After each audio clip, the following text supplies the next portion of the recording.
নমস্কার, আমি অ্যাস্ট্রোরক্তিম চলে এসেছি খুব গুরুত্বপূর্ণ একটা ভিডিও নিয়ে। সেটা হলো 13ই জুলাই থেকে 17ই জুলাই কিন্তু খুব বাজে একটা যোগ তৈরি হচ্ছে, যাকে জ্যোতিষশাস্ত্রে আমরা বলি বিষ যোগ।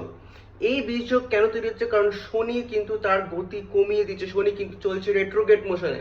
কারণ এই জন্য কিন্তু যেই 5টা রাশির নাম বলবো তাদেরকে কিন্তু খুব সাবধানে থাকতে হবে। তাদের এই 5টা রাশির উপর খুব বাজে প্রভাব পড়তে চলেছে। তো কোন 5টা রাশি সেটা জানার জন্য কিন্তু ভিডিওটাকে তোমাকে লাস্ট পর্যন্ত দেখতে হবে। তো প্রথমত হলো বৃষ রাশি, দ্বিতীয়ত কর্কট রাশি, তৃতীয়ত বৃশ্চিক রাশি, চতুর্থত মীন রাশি, পঞ্চম হচ্ছে কুম্ভ রাশি। এই 5 রাশি জাতক জাতিকাদের কিন্তু 4টে জিনিস তোমাদের বলে দিচ্ছি। এই 4টে জিনিস মেনে চলো। খুব চিন্তা ভাবনা করে ডিসিশন নেবে। যদি দরকার না পড়ে এই 13 থেকে 17ই জুলাই কোনো নতুন ডিসিশন না নেওয়াই ভালো। দ্বিতীয়ত, কার উপর নিজেকে কন্ট্রোল রাখতে হবে, বা নিজের খারাপ লাগা বা নিজের ভালো লাগাটা নিজের কাছেই রাখবে, কাউকে শেয়ার করার দরকার নেই। তৃতীয়ত, আর্থিক বিনিয়োগ করার দিকে কিন্তু একটু সাবধানে করতে হবে। চেষ্টা করো 13 থেকে 17-র মধ্যে যদি না করা যায়।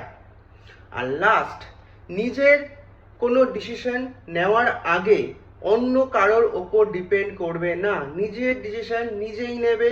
দরকার পড়লে অনেক ভাবনা চিন্তা করে তারপর সেই ডিসিশন নেবে। তো এই কটা জিনিস যদি তোমরা মেনে চলতে পারো, যে রাশিগুলোর নাম বললাম, তাহলে কিন্তু তোমরা এই খারাপ সময়টা কিন্তু কাটিয়ে দিতে পারবে 13 থেকে 17ই জুলাই। তো যদি ভিডিওটা ভালো লেগে থাকে একটা লাইক করে দিও, কমেন্ট করে দিও, বন্ধুদের সাথে শেয়ার করে দিও।